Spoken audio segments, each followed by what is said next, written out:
നിരവധി വിഷയങ്ങളിൽ കൂടെ പ്രതിസന്ധികളിൽ കൂടെ അവർ കടന്നുപോയി.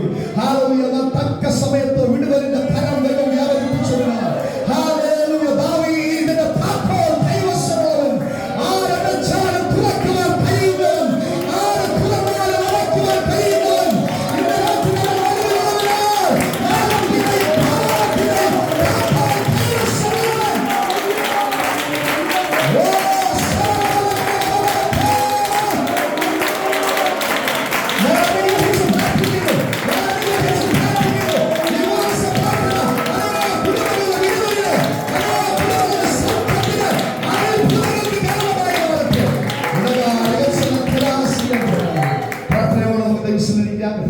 സഹായിക്കട്ടെ.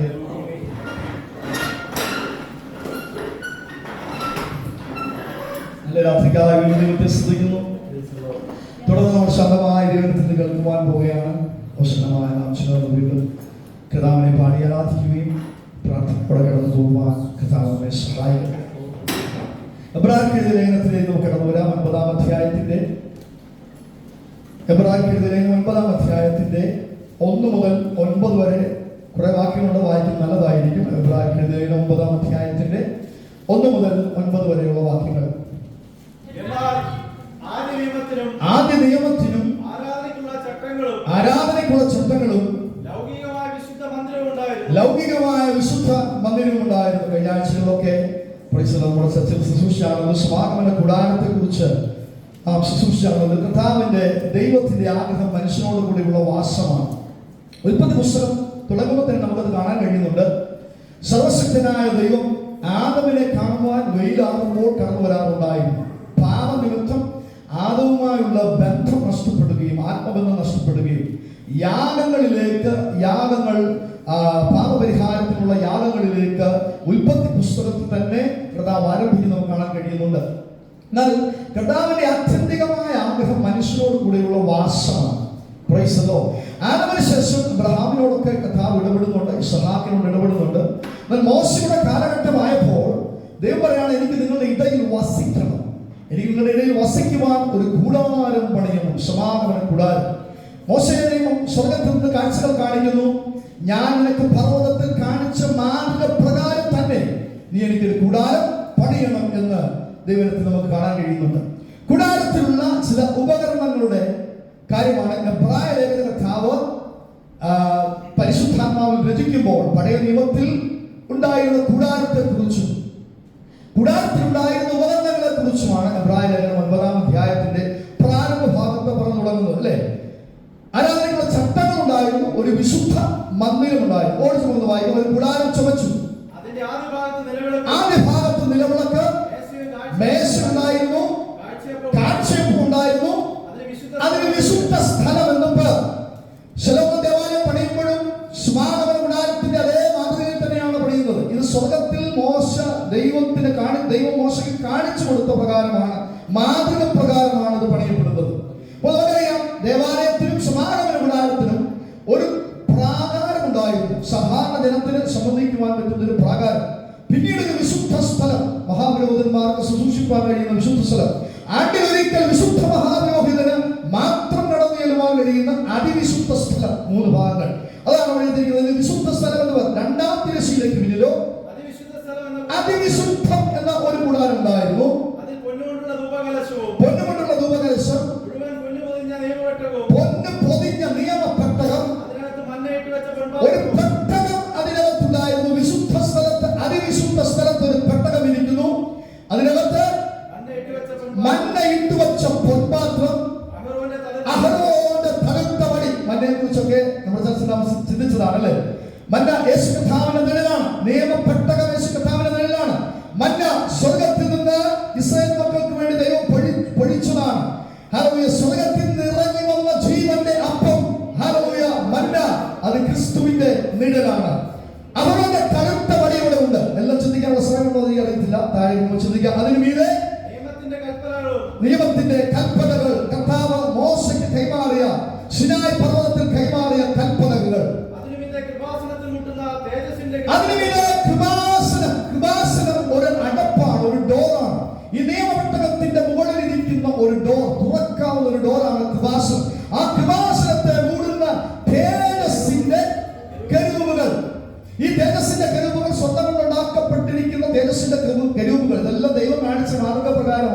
മോശ ഉണ്ടാക്കുന്നത്. ഈ കെരൂബുകൾ മുഖാമുഖമായിരിക്കുന്നു. ആ കെരൂബുകൾ മുഖാമുഖമായിരിക്കുന്നതിന്റെ നടുവിൽ കൃപാസനത്തിന്റെ ചെറിയ ഒരു ഡോർ ഓപ്പണിംഗ് ഉണ്ട്. ആ കൃപാസനത്തിലാണ് ദൈവം ഇറങ്ങി വന്ന് മോശയോട് സംസാരിക്കുന്നത്. അവ ഇങ്ങനെ തീർന്ന ശേഷം വായിച്ചാട്ടെ.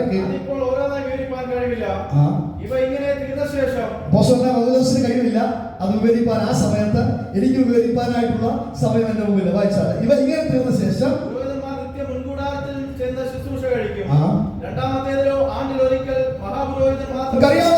കേട്ടിട്ടുള്ള ഭാഗങ്ങളാണ് ഞാൻ ഓടിപ്പോകുന്നത്. ഒരു വിശുദ്ധ സ്ഥലമുണ്ട്, എന്നാൽ ആണ്ടിലൊരിക്കൽ മാത്രം മഹാപുരോഹിതന് കടന്നു ചെല്ലുവാൻ പറ്റുന്ന അതിവിശുദ്ധ സ്ഥലം. താൻ വളരെ പ്രത്യേകതയോടെ കടന്നു ചെല്ലണം, വിശുദ്ധ ജീവിതത്തോടെ അവിടെ കടന്നു ചെല്ലണം, അല്ലെങ്കിൽ അദ്ദേഹം അവിടെ വെച്ച് മരിക്കാൻ സാധ്യതയുണ്ട്. അതൊക്കെ നിങ്ങൾക്ക് അറിയാൻ വേണ്ടി തോന്നുന്നു. ചങ്ങലകൊണ്ടുകൾ കൊണ്ട് ബന്ധിക്കപ്പെട്ടവനായിട്ടാണ് അവൻ അകത്ത് പോകുന്നത്. അദ്ദേഹം വിശുദ്ധനല്ലെങ്കിൽ, പാപം ചെയ്യുന്നവരാണെങ്കിൽ അദ്ദേഹത്തെ മരിച്ചു വീഴുമ്പോൾ അതിവിശുദ്ധ സ്ഥലത്ത് നിന്ന് അദ്ദേഹത്തെ പുറത്തേക്ക് കൊണ്ടുവരാൻ വേണ്ടി അദ്ദേഹം ഒരു ചങ്ങല ധരിച്ച് കടന്നു പോകുന്നു. രണ്ടാമത്തേതിലോ ആണ്ടിൽ ഒരിക്കൽ മഹാപുരോഹിതൻ മാത്രം ചെല്ലും. രക്തം കൂടാതെയല്ല, അത് അവൻ തന്റെ ജനത്തിന്റെയും അബദ്ധങ്ങൾക്ക് വേണ്ടി അർപ്പിക്കും, തന്റെ ജനത്തിന്റെയും അബദ്ധങ്ങൾക്ക് വേണ്ടി അർപ്പിക്കും. മുൻകൂടാരം നിലനിൽക്കുന്നിടത്തോളം വിശുദ്ധ മന്ദിരത്തിലേക്കുള്ള വഴി വെളിപ്പെട്ടില്ല. ഒരു മുൻകൂടാരം നിലനിൽക്കുന്നിടത്തോളം വിശുദ്ധ മന്ദിരത്തിലേക്കുള്ള വഴി വെളിപ്പെട്ടില്ല. അടുത്ത വാക്യം. ആ കൂടാരം ഈ കാലത്തേക്ക് അതൊരു സാദൃശ്യമാണ്. അതോ ഇത്രയും 9 വാക്യങ്ങൾ പറഞ്ഞ് എബ്രായ ലേഖന കർത്താവ് 9-ാമത്തെ വാക്യത്തിൽ ഒരു പദം എഴുതി നിർത്തുകയാണ്. ആരാധനക്കാരന് മനസ്സാക്ഷിയിൽ പൂർണ്ണ സമാധാനം വരുത്തുവാൻ കഴിയാത്ത വഴിപാടും യാഗവും അർപ്പിച്ചു പോരുന്നു. Price the Lord. ഹല്ലേലൂയ. നിയമപെട്ടകമുണ്ട്, കൃപാസനമുണ്ട്, നിയമപെട്ടകത്തിനകത്ത് കെരൂബുകളുണ്ട്, അവനോട് തളർത്ത വടിയുണ്ട്. ഇതൊക്കെ എഴുതിയതിനു ശേഷം ഹല്ലേലൂയ എബ്രായ ലേഖന കർത്താവ് പൗലോസ് അപ്പോസ്തലൻ വിശ്വസിക്കപ്പെടുന്നു. അദ്ദേഹം എഴുതിയിരിക്കുകയാണ്, ആരാധനക്കാരന് പക്ഷേ മനസ്സിലെത്തില്ല, മനസ്സാക്ഷിയിൽ പൂർണ്ണ സമാധാനം ലഭിക്കുന്നില്ല. Price the Lord. അത് എഴുതുവാൻ കാരണം യേശു ക്രിസ്തുവിന്റെ വരവോടെയാണ് പാപപരിഹാരയാഗമായി കർത്താവ് തന്നെ താൻ ഏൽപ്പിക്കപ്പെട്ടത് മൂലമാണ് പൂർണ്ണ സമാധാനത്തോടെ ഒരു മനുഷ്യന് ദൈവത്തെ ആരാധിക്കുവാൻ കഴിയുന്നത്. Price the Lord. ഹല്ലേലൂയ. നമുക്കറിയാം, നമുക്ക് പുറപ്പാട് പുസ്തകത്തിലേക്ക് വരാം. പുറപ്പാട് പുസ്തകത്തിന്റെ 25-ാം അധ്യായത്തിന്റെ 22-ാമത്തെ വാക്യത്തിൽ എന്തിനാണ് ഈ നിയമപ്പെട്ടകം ദൈവം മോശയെ കൊണ്ട് സൃഷ്ടിച്ചത് അല്ലെങ്കിൽ ഉളവാക്കിയെന്ന് എഴുതിയിട്ടുണ്ട്. അവിടെ ഞാൻ നിനക്ക് പ്രത്യക്ഷനായി കൃപാസനത്തിൽ മേൽ നിന്നും. കൃപാസനമുണ്ട്. ഇത് നിയമപെട്ടകത്തിന്റെ ഓപ്പണിംഗ് ആയിട്ടുള്ള ഒരു ഡോറാണ്. ആ ഡോറിന്റെ മുകളിൽ ആ കൃപാസനത്തിൽ നിൽക്കുന്ന 2 കെരൂബുകളുടെ നടുവിൽ നിന്ന് ഇസ്രായേൽ മക്കൾക്കായി ഞാൻ നിന്നോട് കൽപ്പിക്കാനിരിക്കുന്ന അപ്പം മോശയോട് ദൈവം പറഞ്ഞു, നീ ഒരു സമാഗമന കൂടാരം ഉണ്ടാക്കുക, നിയമപെട്ടകം ഉണ്ടാക്കുക. നിയമപെട്ടകത്തിനകത്ത് ഇത്രയും കാര്യങ്ങൾ വേണം. കൽപ്പനകൾ, അഹരോന്റെ തളുത്ത വടി, മന്ന, അല്ലേ? മന്ന, അന്ന് വെച്ച മന്ന ഇസ്രായേൽ മക്കൾ കഴിക്കാതെ എടുത്തു വെച്ചത് ചീഞ്ഞു പോയി. പക്ഷെ സാന്നിധ്യത്തിനകത്തിരിക്കുന്ന മന്ന ഒരു വേട് പറ്റാതെ അവിടെ ഇരിക്കുകയാണ്. അപ്പൊ സാന്നിധ്യത്തിലിരിക്കുന്ന മന്ന, അഹരോന്റെ തളുത്ത വടി, അത് മുടങ്ങിപ്പോകുന്നില്ല. സാന്നിധ്യത്തിനകത്തായതുകൊണ്ട് അത് മുടങ്ങിപ്പോകാതിരിക്കുക. അപ്പൊ അഹരോന്റെ തളുത്ത വടി, മന്ന, കൽപ്പനകളൊക്കെ ഉള്ള ഈ പെട്ടകമോടെ ഇരിക്കുന്നു, നിയമപെട്ടകമോടെ ഇരിക്കുന്നു. ഈ നിയമപെട്ടകത്തിന്റെ കൃപാസനത്തിന്റെ മുകളിലേക്ക് അഖിലാണ്ടത്തിന്റെ ഉടയവനായിരിക്കുന്ന സ്വർഗ്ഗം സിംഹാസനവും ഭൂമി പാദപീഠവുമായിരിക്കുന്നവൻ ഇറങ്ങി വന്ന് മോശയോട് സംസാരിക്കുന്നു. Praise the Lord. നിയമപെട്ടകം യേശു കർത്താവിന്റെ നിഴലാണ്.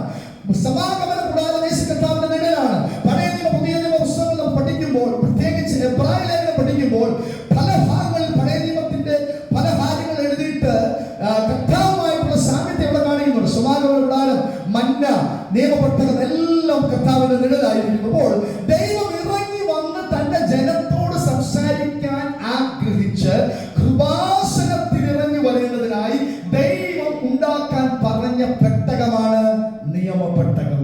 Price the Lord. നിയമപെട്ടകം കർത്താവിന്റെ നിഴലാണ്. അതിലേക്ക് നാം വരാൻ പോവുകയാണ്. എങ്ങനെയാണ് കർത്താവിന്റെ നിഴൽ നിയമപെട്ടകം എന്ന്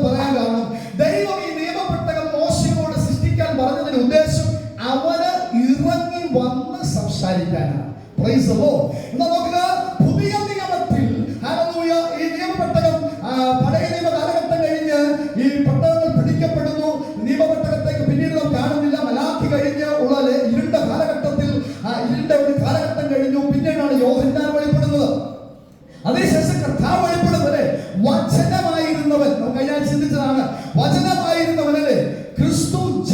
ജനിച്ചതിന് ശേഷം ദൈവമായവനല്ല. Price the Lord. മറിയയുടെ ഉദരത്തിൽ ജനിച്ചിട്ട് ദൈവമായവനല്ല ക്രിസ്തു. യോഹന്നാനാണ് അത് വെളിപ്പെടുന്നത്. വചനം ദൈവമായിരുന്നു, വചനം ദൈവത്തോട് കൂടെയായിരുന്നു, വചനം ജഡമായി തീർന്നു. പിതൃപുത്ര പരിശുദ്ധാത്മാവാകുന്ന ത്രിയേക ദൈവത്തിൽ ഒരുവനായ ക്രിസ്തു, വചനം എന്ന് പേർ വിളിക്കുന്നവൻ, അവൻ ജഡത്തിൽ വെളിപ്പെട്ടു. അവനാണ് ക്രിസ്തു. മറിയയുടെ ഉദരത്തിൽ പരിശുദ്ധാത്മാവിൽ. ഇതെങ്ങനെ സംഭവിക്കും? മറിയെ പരിശുദ്ധാത്മാവിൽ സംഭവിക്കും. തൃത്വത്തിൽ മൂന്നാമനായവനാൽ തൃത്വത്തിൽ രണ്ടാമനായവൻ ജനിക്കപ്പെടും. ക്രിസ്തു ജനിക്കപ്പെടും, ജഡത്തിൽ വെളിപ്പെട്ട്. യോഹന്നാൻ സുവിശേഷത്തിന്റെ 1-ാം അധ്യായത്തിന്റെ 14-ാമത്തെ വാക്യം നമ്മൾ കഴിഞ്ഞ ആഴ്ച ചിന്തിച്ചതാണ്. എന്താണ്? വചനം ജഡമായി തീർന്നു, കൃപയും സത്യവും നിറഞ്ഞവനായി നമ്മുടെ ഇടയിൽ പാർത്തു. ഞങ്ങൾ അവന്റെ തേജസ് ഏകയാതനായ തേജസ്സായി കണ്ടു. അപ്പൊ നമ്മുടെ പഴയ നിയമത്തിൽ നിയമപെട്ടകത്തിന്റെ കൃപാസനത്തിൽ ഇറങ്ങി വന്ന് സംസാരിച്ച ദൈവം പുതിയ നിയമത്തിലേക്ക് വരുമ്പോൾ ഒരുവൻ ജഡത്തിൽ വെളിപ്പെട്ട് അപ്പോസ്തലന്മാരായ 12 ശിഷ്യന്മാരോടുകൂടെ നടന്ന് സംസാരിക്കുകയാണ്. കേട്ടിട്ട് സന്തോഷമില്ലെന്ന് നിയമപെട്ടകത്തിൽ ഒരു സാന്നിധ്യമായി ഇറങ്ങി വന്നവൻ 12 ശിഷ്യന്മാരുള്ളപ്പോ, അതുകൊണ്ടാണ് അപ്പോസ്തലൻ പറഞ്ഞത്, ഞങ്ങൾ തൊട്ടത്, ഞങ്ങളുടെ കൈ തൊട്ടത്, ഞങ്ങൾ കണ്ടത്, ഞങ്ങളോടൊപ്പം നടന്ന ഒരു വ്യക്തിയായി ജഡമായി ഒരുവൻ ഞങ്ങളോടൊപ്പം തൃത്വത്തിൽ ഒരുവൻ പിതാവിന്റെ വലതുഭാഗത്തിരുന്നവൻ, പിതാവിനോടൊപ്പം സമത്വമുണ്ടായിരുന്നവൻ ജഡത്തിൽ വെളിപ്പെട്ടു. നോക്കണമേ, ജഡത്തിൽ വെളിപ്പെട്ട ക്രിസ്തു സ്വർഗത്തിൽ നിന്ന് ഇറങ്ങി വന്ന ജീവന്റെ അപ്പം ഇപ്പൊ ശിഷ്യന്മാരോട് നേരിട്ട് സംസാരിക്കുകയാണ്. അവന്റെ കയ്യിൽ നിന്ന് ഭക്ഷണം മേടിച്ച് കഴിക്കുകയാണ്. അവൻ മാറ്റിക്കൊടുക്കുന്ന 12 കൊട്ടയിൽ നിന്ന് നിറച്ചെടുക്കുകയാ. അവന്റെ മുമ്പിൽ ഭൂതങ്ങൾ പുറത്താക്കുക, രോഗികൾ സൗഖ്യമാക്കുക. അതായത് ദൈവം മനുഷ്യനോടുകൂടെ വസിക്കുവാൻ ആഗ്രഹിച്ചത് പുതിയ നിയമത്തിൽ മറിയയോട് പരിശുദ്ധാത്മാവിൽ ദൂതൻ സംസാരിക്കുന്നു. ഇവന് ഇമ്മാനുവേൽ എന്ന് പേരിടും. ദൈവം നമ്മളോട് കൂടെ. പഴയ നിയമത്തിൽ എല്ലാവർക്കും ഈ ദൈവസാന്നിധ്യം അടുത്തിയെല്ലാം പറ്റുന്നില്ല അല്ലേ? അതിവിശുദ്ധ സ്ഥലത്ത് ദൈവം അനുവദിച്ചത് മോശയെ മാത്രം. അഹരോനെ പോലെ അനുവദിച്ചിട്ടില്ല. നമ്മൾ താഴെ സഭയുണ്ടെങ്കിൽ വായിക്കും. അഹരോനെ പോലെ അനുവദിച്ചിട്ടില്ല. മോശയ്ക്ക് മാത്രം ദൈവത്തിൽ നിന്ന് കേട്ട ജനത്തോട് അറിയിക്കാനുള്ള ഒരു അവസരം ദൈവം കൊടുത്തിരുന്നു. അങ്ങനെ ഇരുന്ന സ്ഥലത്ത് പാപികളോടുകൂടെ, വ്യഭിചാരികളോടുകൂടെ, ദൈവഹിതമല്ലാത്ത വഴികളിൽ സഞ്ചരിക്കുന്നവരുടെ നടുവിലേക്ക് ഇറങ്ങിച്ചെന്ന് ജഡത്തിൽ വെളിപ്പെട്ട് അവരെ രൂപാന്തരപ്പെടുത്തുന്ന സൂക്ഷിക്കുവാൻ, അവരോട് സംസാരിക്കുവാൻ ക്രിസ്തു ജഡത്തിൽ വെളിപ്പെട്ടു.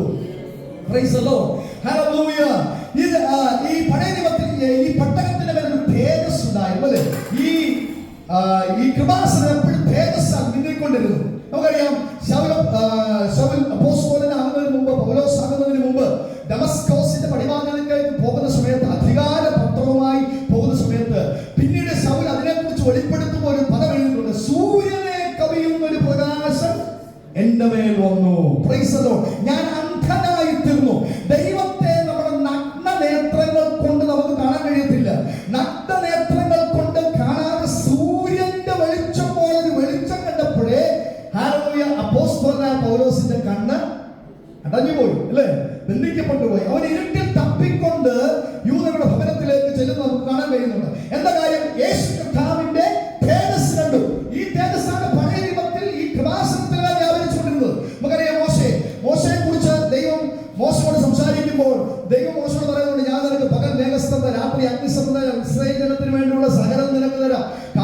മണ്ണയും കാളപ്പക്ഷികളും ചെങ്കട വിഭാഗം എല്ലാം നിനക്ക് തരാം. അപ്പൊ മോശ ഒരിക്കലും ദൈവത്തോട് പറഞ്ഞു: കർത്താവ്, ഇതൊക്കെ അവിടെ നിൽക്കട്ടെ, എനിക്ക് നിന്നെ ഒന്ന് കാണണം. മോശ ദൈവത്തോട് പറയുകയാണ്: ഞങ്ങൾ പോകുന്നതൊക്കെ കൊള്ളാം, പക്ഷെ നിന്റെ സാന്നിധ്യം എന്നോട് കൂടെ പോരണം. ദൈവം പറഞ്ഞു: എന്റെ സാന്നിധ്യം നിന്നോട് കൂടെ പോരും, നീ വിശേഷതയുള്ള ജാതിയായി മാറും. സാന്നിധ്യത്തോടുകൂടെ നിന്നോട് കൂടെ നടക്കാമെന്ന് പറഞ്ഞിട്ട് മോശയ്ക്ക് ഒരു തൃപ്തിയില്ല. അതുകൊണ്ട് മോശ ദൈവത്തോട് പറഞ്ഞു: എനിക്ക് അങ്ങേ ഒന്ന് കാണണം. എത്ര പറഞ്ഞ രാത്രി ആഗ്രഹമുണ്ട്? നമ്മുടെ ചില ഭൗതികമായ ചില വിഷയങ്ങൾ അല്ലെങ്കിൽ ആത്മീയമായ വിഷയങ്ങൾ മാത്രം പരിഹരിക്കപ്പെട്ടു പോകാനാണോ നാം വിളിക്കപ്പെട്ടത്? നമ്മുടെ ആത്യന്തികമായ ലക്ഷ്യം എന്താ? മോശ അതോട് പറയും, എനിക്ക് അങ്ങനെ ഒന്ന് കാണണം. ആ ഭാഗങ്ങൾ ശ്രദ്ധിച്ചാൽ അറിയാം. വായിക്കുന്നില്ല, പുറപ്പാട് പുസ്തകം 33-ാം അധ്യായമാണെന്ന് തോന്നുന്നു. ആ ഭാഗത്ത് നിങ്ങൾ ശ്രദ്ധിക്കുമ്പോൾ അറിയാം, ദൈവം അവനോട് നോ പറയുന്നില്ല. പറ്റില്ല, നിന്നെ കാണാൻ പറ്റുകയില്ല എന്ന് പറയുന്നില്ല. ദൈവനോട് പറയാണ്, ഞാൻ നിന്റെ മുമ്പിൽ കൂടെ കടന്നു പോകും. ദൈവത്തിന്റെ ആ ആഗ്രഹം നോക്കിയ, ദൈവത്തിന്റെ ചിന്ത നോക്കിയേ. ദൈവം പറയാണ്, ഞാൻ നിന്നെ ഒരു പാറയുടെ പിളപ്പിലാക്കും. Price the Lord. എന്നെ ജീവനോടെ കണ്ടാൽ, എന്നെ മുഖാമുഖം കണ്ടാൽ ഒരുത്തിന് ജീവനോട് ഇരിക്കാൻ കഴിയത്തില്ല. നീ അന്നേരം മരണപ്പെട്ടു പോകും. നീ എന്നെ കാണുന്ന നിമിഷം നീ മരിക്കും. കാരണം ഞാൻ തേജസ്സിന്റെ വലയത്തിൽ അടുത്തുകൂടാത്ത വെളിച്ചത്തിൽ വസിക്കുന്നവരാ. എന്നെ കണ്ടാൽ നീ അന്നേരം മരിക്കും. പക്ഷെ മോശയുടെ ആഗ്രഹം ദൈവത്തിന് സാധിപ്പിക്കണമെന്നുണ്ട്. അതുകൊണ്ട് മോശയുടെ ദൈവം പറയുകയാണ്, ഞാൻ നിനക്ക് മുമ്പായി എന്റെ തേജസ്സോടുകൂടെ കടന്നു പോകും. ഞാൻ എന്ത് ചെയ്യാൻ, നിന്നെ ഒരു പാറയുടെ പിളപ്പിലാക്കും. Price the Lord. ദൈവത്തിന്റെ സ്നേഹം നോക്കി. പാറയുടെ പിളപ്പിലാക്കിയിട്ട് എന്റെ കൈ കൊണ്ട് നിന്നെ മറയ്ക്കും. Praise God. എന്റെ കൈ കൊണ്ട് നിന്നെ മറച്ചിട്ട് എന്റെ മുഖം കണ്ടാൽ നീ മരിച്ചു പോകുന്നത് കൊണ്ട് എന്റെ കൈ കൊണ്ട് എന്റെ തേജസ് നിന്നിൽ നിന്ന് മറച്ചതിന് ശേഷം എന്റെ പിൻഭാഗം നിനക്ക് കാണാൻ കഴിയും. ഓ പ്രൈസ് ഗോഡ്. ദൈവത്തിന് തന്നെ വെളിപ്പെടുത്താൻ ഇഷ്ടമില്ലാത്തത് കൊണ്ടല്ല, തന്നെ വെളിപ്പെടുത്തിയാൽ മോശ മരിക്കുമെന്നുള്ളത് കൊണ്ടും എന്നാൽ മോശയുടെ ആഗ്രഹം കുറച്ചെങ്കിലും സാധിപ്പിക്കണം എന്നുള്ളത് കൊണ്ടും തന്റെ പിൻഭാഗം കാണിക്കുവാൻ വേണ്ടി ഭക്തനെ തന്റെ കൈ കൊണ്ട് മറച്ചിട്ട് തന്റെ തേജസ്സിനെ വെളിപ്പെടുത്തി. പഴയ നിയമത്തിൽ ദൈവം വെളിപ്പെടുത്തുന്നതിന്റെ ബുദ്ധിമുട്ട് കണ്ടില്ലേ? പുതിയ നിയമത്തിലേക്ക് വരുമ്പോൾ ഒരുവൻ മാറോട് ചേർന്ന് ചൂട് അനുഭവിക്കുക. ജനത്തിൽ വെളിപ്പെട്ട ദൈവത്തിന്റെ മാറോട് ചേർന്നിരിക്കുക.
വെളിപ്പാട് പുസ്തകം നോക്കുമ്പോൾ ഞാൻ ഒന്ന് ഓടിച്ചു വായിച്ചു. വെളിപ്പാട് പുസ്തകം 21-ാം അധ്യായത്തിൽ 23-ൽ നഗരത്തെ പ്രകാശിപ്പിക്കാൻ സൂര്യനും ചന്ദ്രനും ആവശ്യമില്ല, ദൈവ തേജസ് അതിനെ പ്രകാശിപ്പിച്ചു.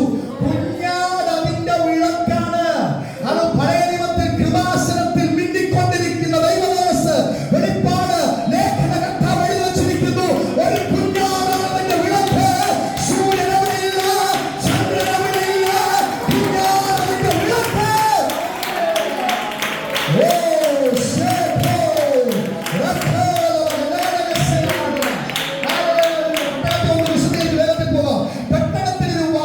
ഒരു ക്രൗണ്ട്. ഈ ക്രൗഡ് കാണിക്കുന്നത് പിതാവിന്റെ വലതു ഭാഗത്ത് നമുക്ക് വേണ്ടി ആയിരിക്കുന്ന കർത്താവിനെയാണ്.